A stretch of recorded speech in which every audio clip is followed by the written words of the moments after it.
The Fox City Score Chapter and WHBY are pleased to bring you Biz Talk. Join Pat Lowney and Terry Pinch as they talk to entrepreneurs and professionals who share their experiences, from starting to sustaining growth.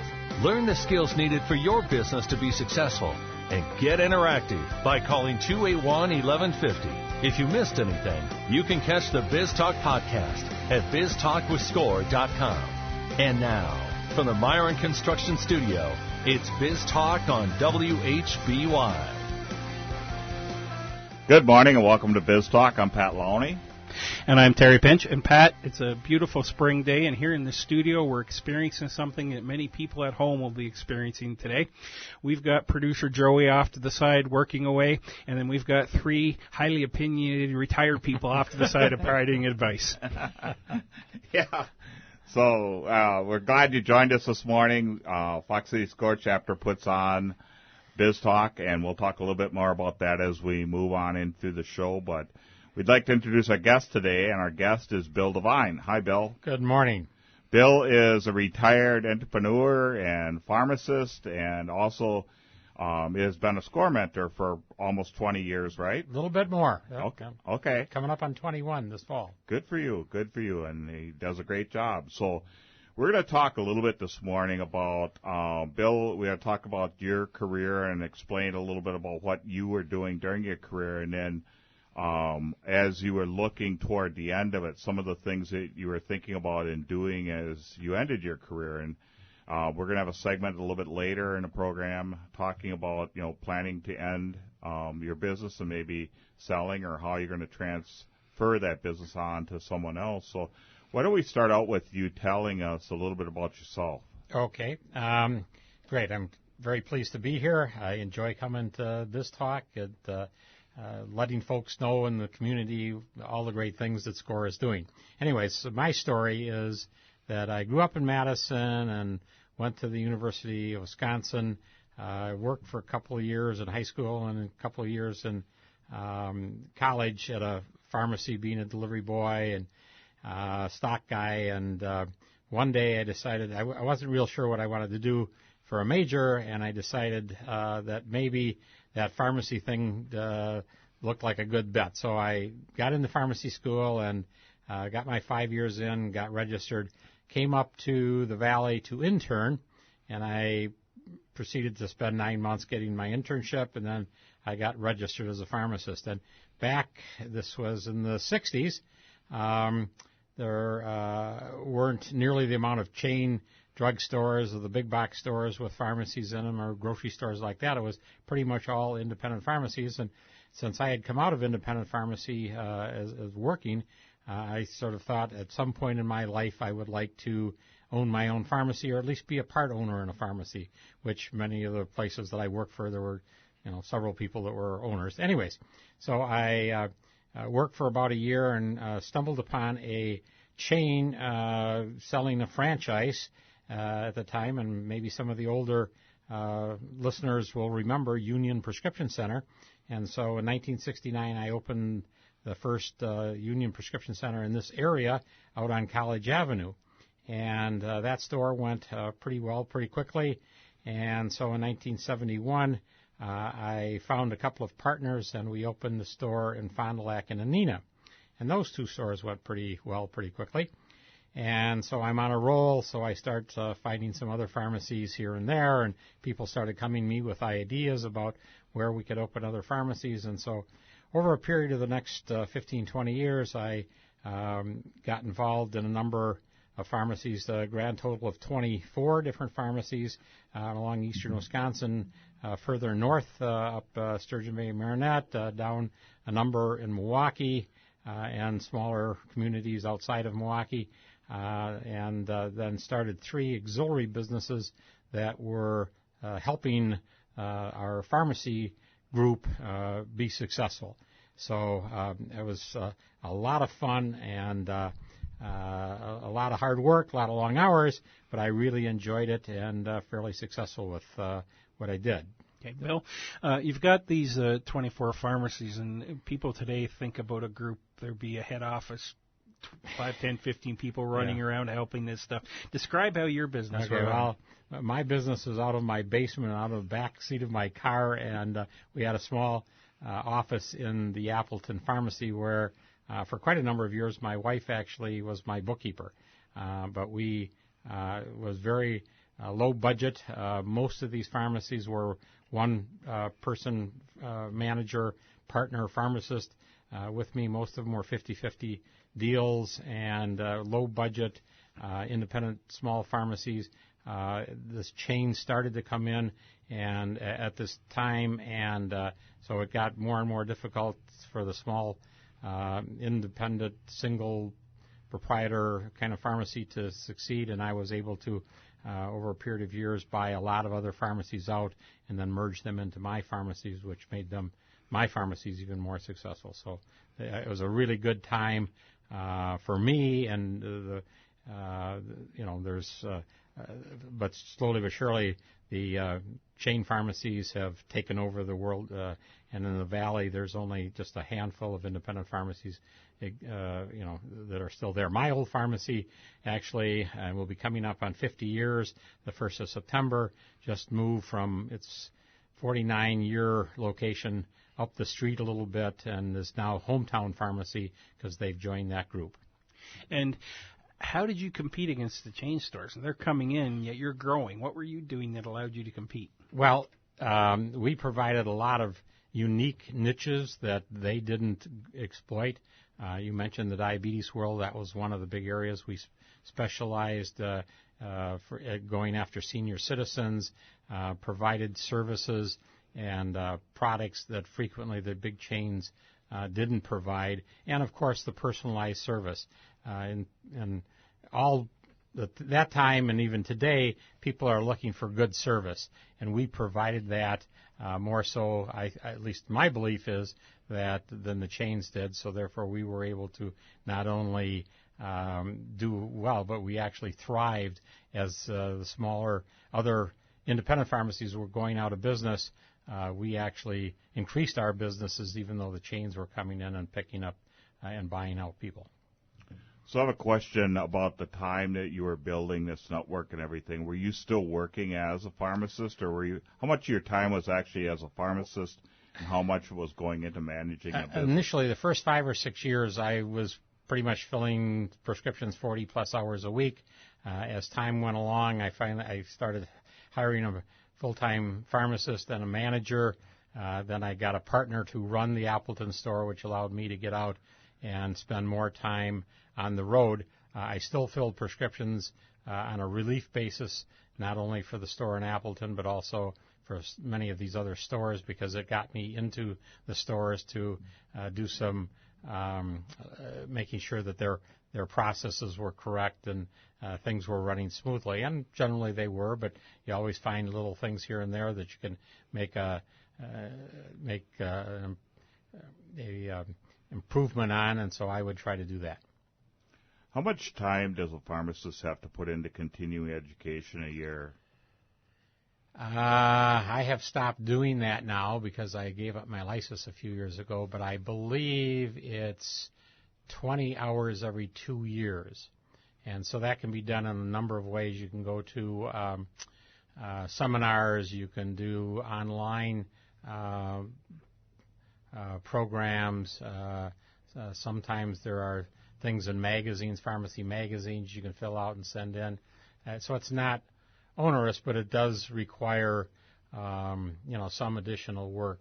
And I guess I gave my license up. I've been retired for 20 years, so I gave my license up 4 or 5 years ago. So for a lot of those years, it was, doing that. And I probably hadn't filled a prescription for 6 or 8 years when I finally just said, I don't need my license anymore because I'm not going to be using it. One of the things you mentioned was the number of partners you had. Running a business with that many partners, it's got to be. How did you manage that? Well, it wasn't a business. It was a whole series of business because each individual store was a separate company with me and the manager as partners. So it was really one-on-one with all these different guys. I worked a lot of hours, and I had really good partners, and rarely did we have any major differences. And I mean, our object was to be profitable and be successful, and it really wasn't difficult. Now, I had a management style where I allowed a lot of freedom to the individual partner because they were there trying to make a profit, and they knew their business. So the store in Watertown or the store in Sturgeon Bay or the store in West Bend, that manager knew their community better than I knew it, and so generally I would take his advice. As long as he was making money, I was good with his decision making. Did you have agreements in place on what would happen if you decided to sell or they decided to leave? Yes, we part of the program that we put together early on was a buy-sell agreement for each of the individuals, and so when they came on, we had this in place where a document that we would sign describing what each of our job descriptions were, and if we wanted to sever a relationship, there was a procedure to get to do that. We had insurance on each other in case of death. So we spent a lot of time and effort putting together these kind of plans in case something happened. Fortunately, none of those, as far as death, never happened.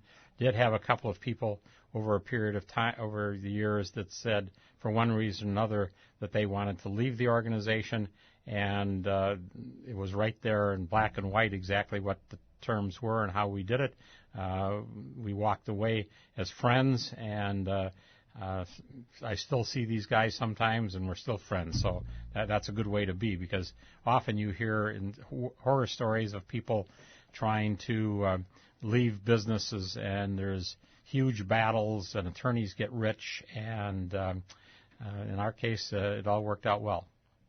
Good. So we're talking to Bill Devine this morning. You're listening to Biztalk on WHBY, and we'll be right back. Need help taming your business's financial beast? Albertson Haling CPAs can simplify your financial situation and guide you from payroll to tax planning and more. Let's crack the whip on your business's finances, helping you feel more comfortable. Visit albertshaling.com. Albertson Haling. Personal connections, positive results. Securities and advisory services offered through Woodbury Financial Services, Inc., member FINRA SIPC. Tax and accounting services offered through Albertson Haling CPAs, which is not affiliated with Woodbury Financial.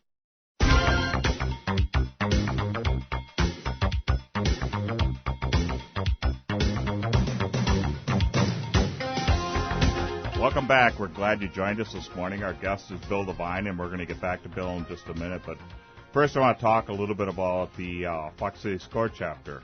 Our SCORE chapter is located in Appleton, and we have offices in Appleton, Oshkosh, and Fond du Lac, and we serve an 8-county area around those cities. We have 50 volunteer mentors, each of them an expert in their field. We offer entrepreneurs no-cost and confidential mentoring. We have expertise in areas such as IT, social media, marketing, cash flow, accounting, strategic planning, workflow, HR, retail, best practices, and many other specialties. In order to register for a no-cost and confidential mentoring session or to learn more about the Fox City SCORE chapter, visit our website at foxcities.score.org. You can learn more about how the SCORE chapter can assist you in starting or growing your business. When visiting our website at foxcities.score.org, you can complete an online application for a no-cost confidential mentoring session. Simply complete the online form and submit it to SCORE. Within a few days, a SCORE mentor will be contacting you to set up a meeting. Remember, SCORE is no cost and offers experts who can offer you assistance in many different areas of your business that you feel you may need some assistance in. To get started, simply visit our website at foxcities.score.org. And to support small business people, we're always looking for new mentors. So if you have a background that you feel would be able to help somebody else, you've got a career worth of experience, and you'd like to give back a little bit, you can also go out to foxcities.score.org, click on the volunteer button, and fill out the short application. While somebody get back to you, we'd love to have you join us. Okay, Bill, we wrapped up the first segment talking a little bit about how you set your business up and got it going. Now we're going to go to the other end of your career with the pharmacies, and here you are in your early 50s. You're very successful. You've got a really good group of pharmacies. You've got these 3 businesses running pretty well, supporting the pharmacies. And how do you decide to sell your business? Well, it wasn't planned. I was loving what I was doing. I was very pleased with what was going on and having a lot of fun doing it. But 2 things happened about 22 years ago. One is that we were approached by one of the major drug wholesalers in the nation to buy our diabetes company. We had taken it about as big as we could. We had about 300 accounts nationally. It started out just serving my group of pharmacies and just keep growing and growing and growing. But we, with the resources that we had kind of maxed it out. So they came in and made us a very attractive offer, and so decided to exit that. And then one of my pharmacies had one of my partners had some healthcare issues and decided pretty much at the same time that he wanted to get out. Now, that particular location, there were 3 partners in, so I decided to get out as well. So 2 new people came in, took over for us. And when those 2 were completed, I said, maybe it's time to stop doing this. I had originally thought that I'd probably work into my 60s, but I decided, maybe it's time now. So I went to my partners that were still out there, and most of them realized, they all realized that when I got out, they would be offered to purchase the business. And most of them said, sure, they'd love to take it over. A few, for various reasons, said no, and I ended up selling those to some other folks. But most of the partners bought me out, and took a year and a half, and we accomplished that. So 1st of September, coming up here, will be 21 years that I walked away from everything. So, and I was very fortunate in business, and I've been really enjoying the retirement since I have walked away from the business world. Did you have a plan for how you would you had a plan for the pharmacies, but these other businesses that you'd set up that really grew, was it just happenstance really because they made such a good offer, or was that in the back of your mind that you were going to sell it at some point? Well, we had early on talked about that at some point we would probably try to sell it. I don't think in the plans it was quite as soon, but being approached by this drug company and their offer convinced us fairly quickly that it was time to do it. And one of them was privately held, just me as a consulting company. So I didn't have to do anything with that. And the other company was a larger company, which I had actually backed out of a couple of years ago. There was probably 5 or 6 partners in that company. I had gotten out of that because of some differences, but just walked away from that. But it was primarily the pharmacies in the various communities throughout the eastern side of Wisconsin that I was getting out of. But everybody seemed to be good with it. They seemed to be happy with it. And even to today, I see and talk to these guys occasionally, and we're all friends, and that's a big part, because so often you hear about businesses ending and a lot of animosity, a lot of attorney fees, a lot of disharmony in their splitting up. It was not the case with me at all. Good for you. So in the next segment, we're going to be talking to Scott Bushke from Cornerstone Business Services in Green Bay. And Scott and Cornerstone specialize in helping businesses either buy or sell their businesses. And we're going to come back after the break, and we'll be talking to Scott. You're listening to Biztalk on WHBY. I used to dread getting up and going to work. I was done with the corporate grind. I was tired of being a starving artist. And I started looking around for a business that I believed in, and I kind of wanted to do something a little more green. My score mentor helped me take the first success. He helped me create a business plan and helped me implement it. They've really taught me how to think big. SCORE helped me to make the unimaginable possible, all for free. I'm here because of SCORE. I'm here because of SCORE. Get your free business mentor at score.org. I'm on my way out. I'm booked that day. I'll be washing my hair that night. No matter what excuse you use, your business's finances won't fix themselves. Albertson Haling CPAs can take the frustration out of your bookkeeping, taxes, and more. We'll help you understand and manage your situation. Visit albertshaling.com. Albertson Haling, personal connections, positive results. Securities and advisory services offered through Woodbury Financial Services, Inc., member FINRA SIPC. Tax and accounting services offered through Albertson Haling CPAs, which is not affiliated with Woodbury Financial.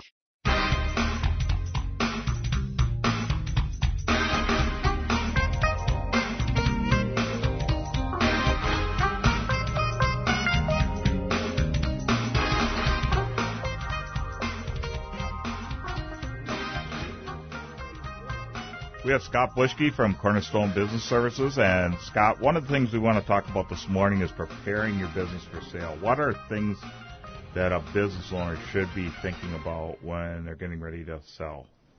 Yeah, there's a handful of key value drivers that, over 20 years we've really learned that this is what the buyers care most about. They care about a lot of things, but some of the key drivers are, if you think about risk, if you put your buyer's hat on and think, what would be the most risky if I bought this business? Well, if the business owner was the whole business and he or she left, even if they said they were going to stay but got hit by a truck the day after I bought the company, that's risk. So the first one is, ironically, it's almost counterintuitive, but working yourself out of the business.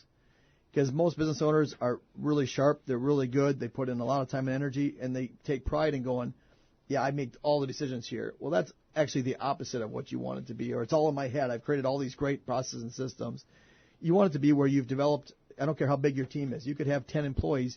You might have 2 key employees, but they can open and close the retail shop, or they can, meet with customers. They can do quoting, whatever it might be that your business is. So working yourself out of that business where you don't have all the key relationships. The biggest one is usually we've got our top 5 customers. Our number one customer is 25% of our business. Yeah, I've known them for years. That's my relationship as the owner. That's not a good thing because, again, if I have my buyer hat on, if I'm going to buy that business, how do I know that it's not your buddy from high school that when I buy it, they could care less if I buy it from you or not? If you're the best, cheapest price, maybe, but that's it. That's all I got, and I'm going to lose you. You're not very sticky. So really working yourself out of that job, coaching up your team, making sure that if you had the relationships with customers, bring along another person.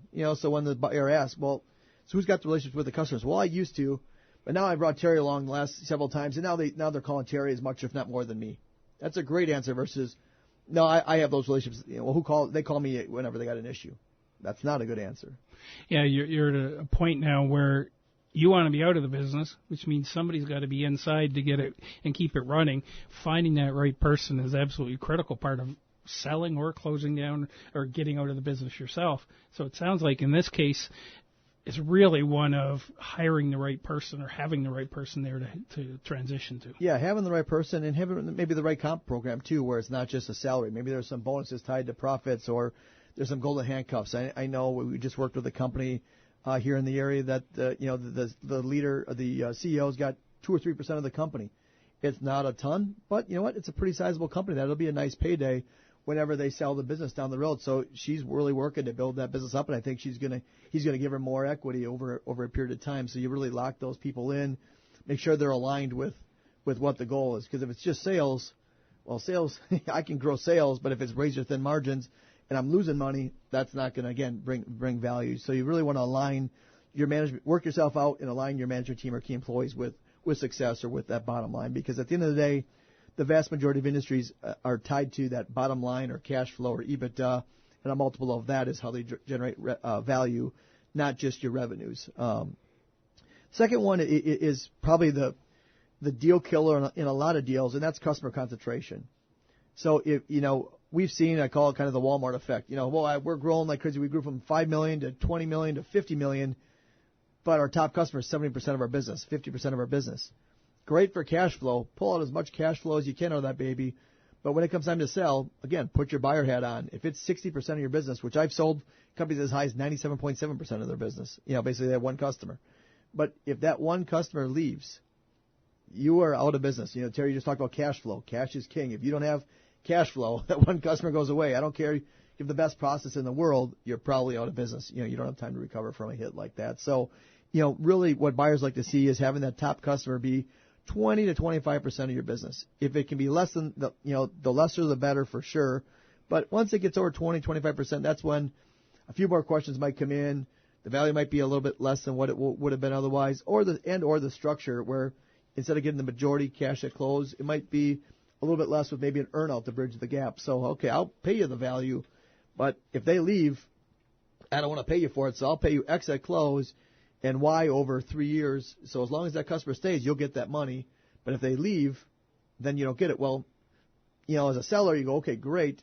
I've developed them. I know they're not going anywhere, but you kind of lose control. And if that new buyer doesn't take care of them like you did, you lose that value, and you don't have any. There's no recourse for that. So that's one that'll take a lot of buyers out of the picture. They just go, nope, we don't buy anything with customer concentration over X. Next.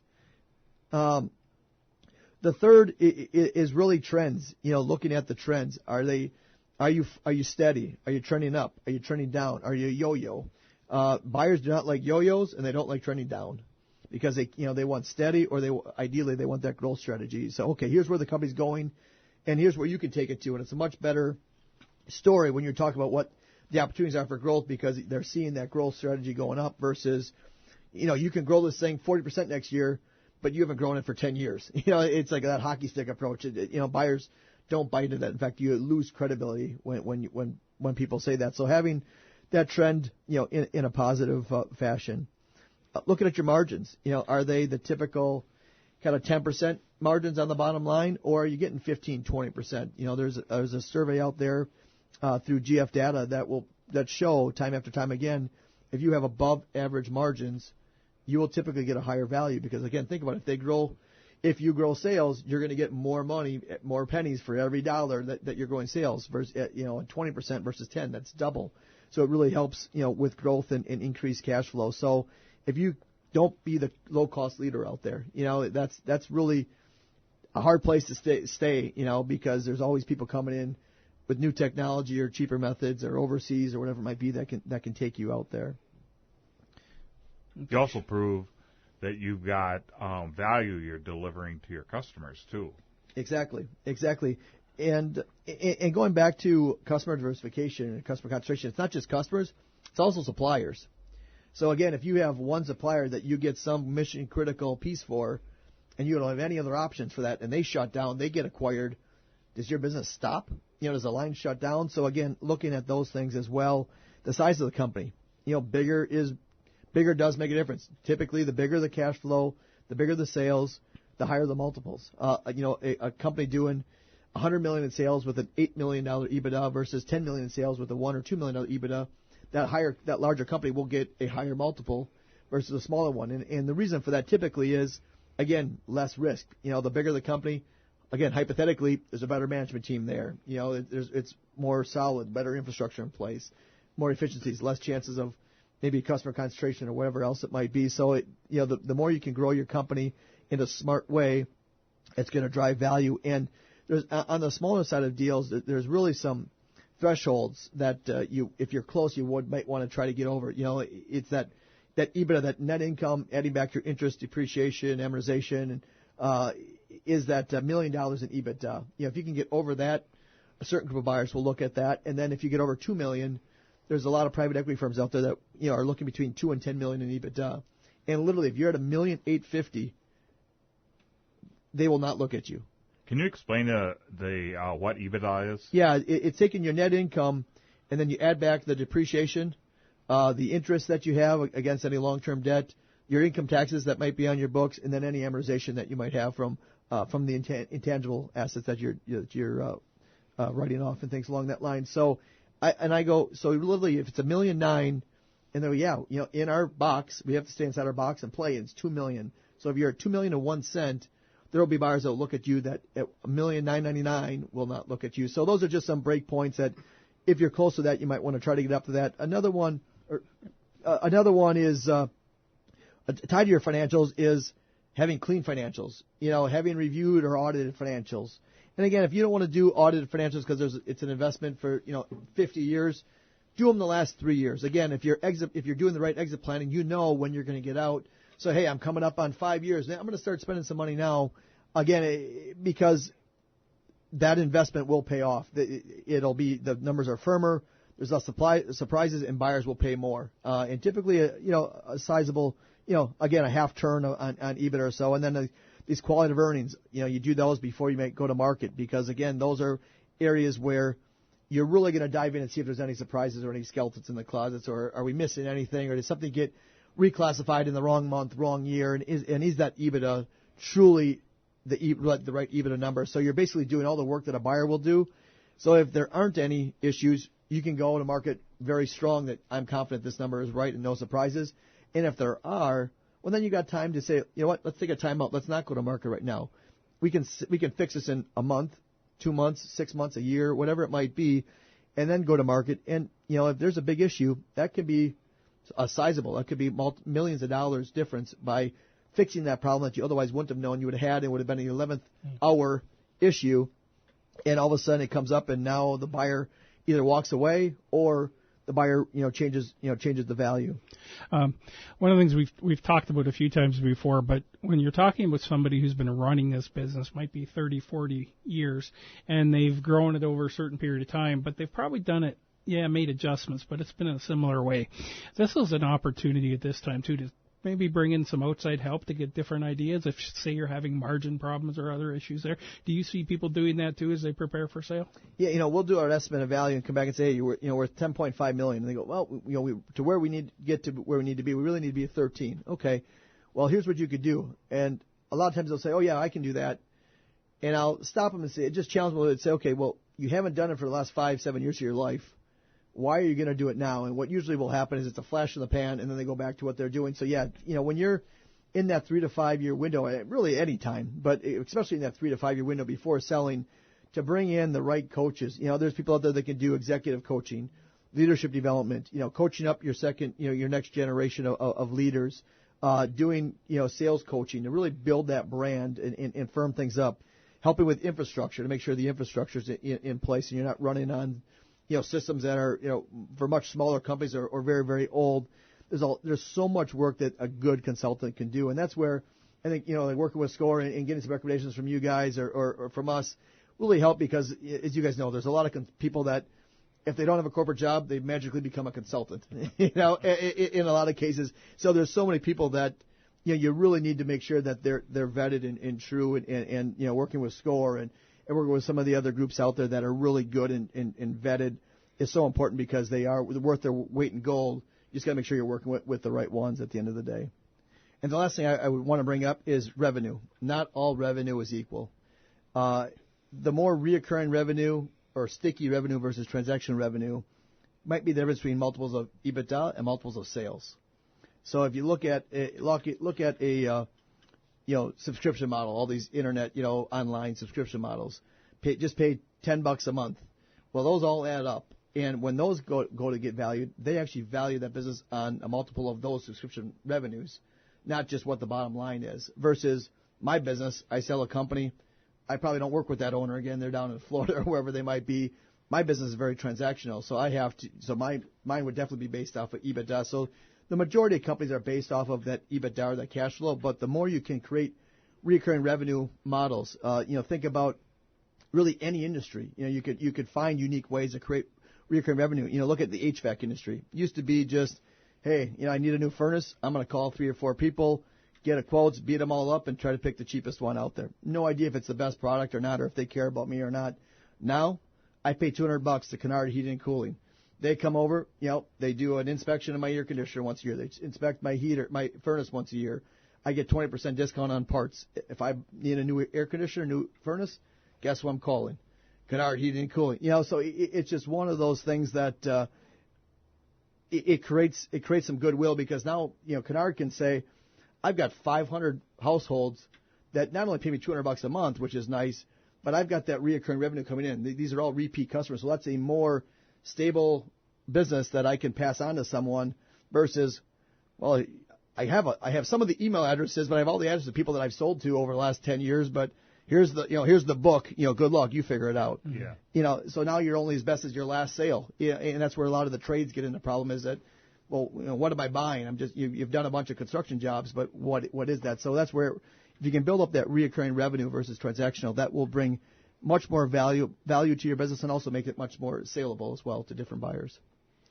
Great. We've been talking to Scott Bushke from Cornerstone Business Services, and we'll be right back. I am attorney Sarah DeBruin, owner of Legal Business Edge, and I want you to know your options. Your legal business concerns are important to me. Legal Business Edge delivers value by working as a partner with you, our client, to help you understand your legal options. Focusing just on business law, we take the time to get to know your business and develop a legal strategy that will help you reach your business goals. Whether it involves intellectual property, contracts, negotiating for your rights, buying or selling a business, or organizing your business structure, Legal Business Edge gives you the creative legal options you need. Sarah DeBruin provided our company solutions that saved us time and money, as the quality of her guidance and diligence provided creative solutions unparalleled by other attorneys.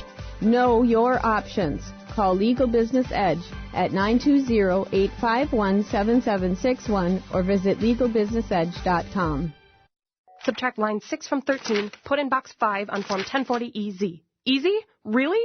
Taxes can be daunting, especially when it comes to your business. From asset protection to payroll and more, we can help reduce the stress of your business's financial situation. Visit albertshailing.com. Alberts and Hailing, personal connections, positive results. Securities and advisory services offered through Woodbury Financial Services, Inc., member FINRA SIPC. Tax and accounting services offered through Alberts and Hailing CPAs, which is not affiliated with Woodbury Financial.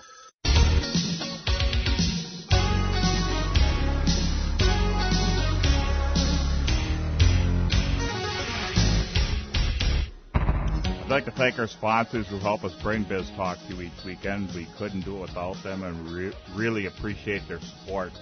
They are Fox Communities Credit Union, Alberts and Hailing CPAs, Legal Business Edge, and finally the Business News. So we're really appreciative of them, and thank you very much. And we've got one seminar we want to talk about. It'll be next week. It's on May 7th, and it will be at the Bordini Center, and it's business mapping. And Amy Peach from the Fox Valley Technical College and the eSeed program will be presenting on an approach to help you think about some of the strengths of your business, and where business plans are verbal written, this is much more picture and mapping to really help you think through the strength of your business. So that will be May 7th from 4 to 6 at the Bordini Center.